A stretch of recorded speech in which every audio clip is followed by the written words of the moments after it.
Today, I want to talk to you about the danger of stereotyping. I mean, any kind of stereotyping, being it black stereotyping whites or white stereotyping blacks. But before I do that, I want to make a comment.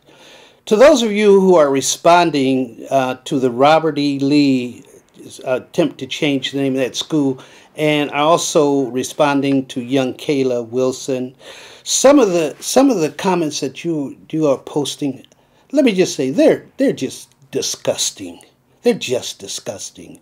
If that's your intelligence, I feel sorry for you. Why attack that young girl when she's only doing one thing, and that's exercising her right as an American citizen to express her opinion and to bring about change? Raise the level of discussion, folks. Leave her alone. I don't care if you attack me. That's fine. I'm big enough and strong enough and old enough to be able to take it. She's only 17 years old. So back off. Today, I want to talk about the dangers of stereotypes, and that will be my subject when I return. This is Fred Williams, also the writer Fred, and today I want to talk to you all about the dangers of stereotyping. Back around 1907, there was a United States Senator from South Carolina by the name of Ben Pitchfork Tillman. What he did was travel the country and even made a speech on the Senate floor about the dangers of black men to white women. He stereotyped all black men, and of course he was doing that as a way to stop any kind of change in the status of blacks or to make integration work. And what he said was disgusting, and I'm just going to read out of my novel, Fires of Greenwood, which is a historical novel and a truth. He went to Tulsa right before the riot in 1921, and here's what he said to a room full of people.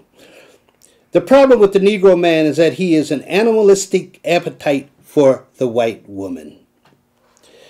If the Negro's animal instincts are not checked by the white man, then our women will never be safe in their own homes or anywhere else.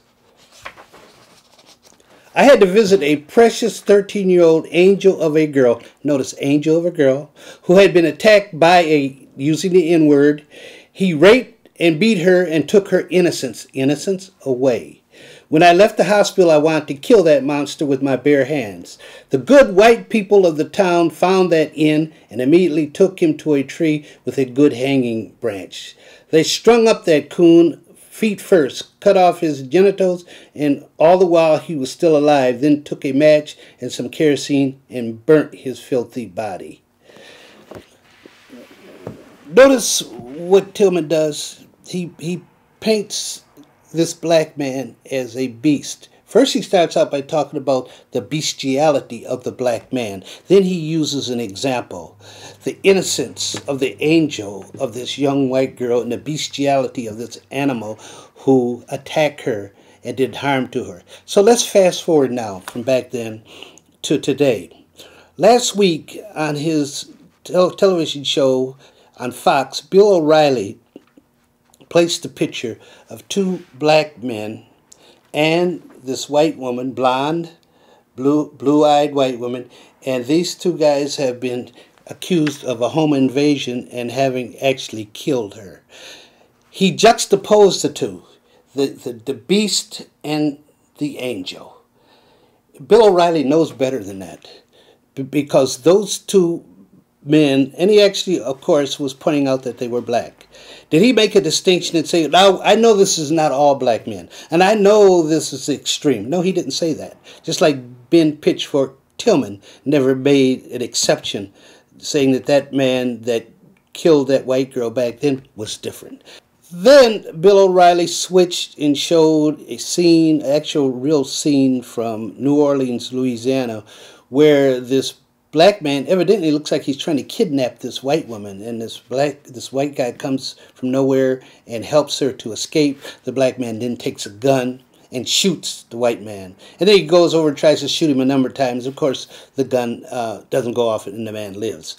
Now he runs these clips on the same day that the district attorney in Chicago decided to bring charges back against the white policeman who shot the young black boy 16 times. Now, my point here today with stereotypes is that It's not right for the black community to stereotype all policemen as that one policeman did when he shot that boy 16 times. We have to get away from that, folks.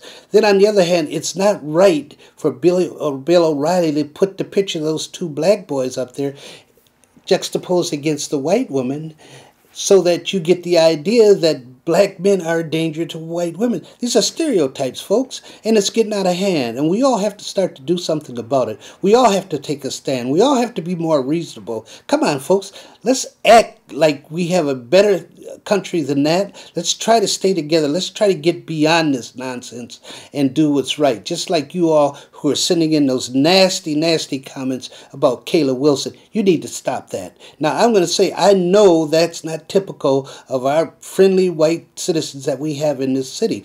But for those who are doing that, you're not doing your cause any good. Just like if blacks continue to take up arms and make charges against the police, they're not doing their cause any good. We need to come together and stop this nonsense. This is the writer Fred with this week's weekly commentary. I am making a social deposit into the ongoing dialogue as to the economic, social, and political condition of black people in America. And I'm looking for a return on my investment when you hit me back at fred@blackvideonews.com.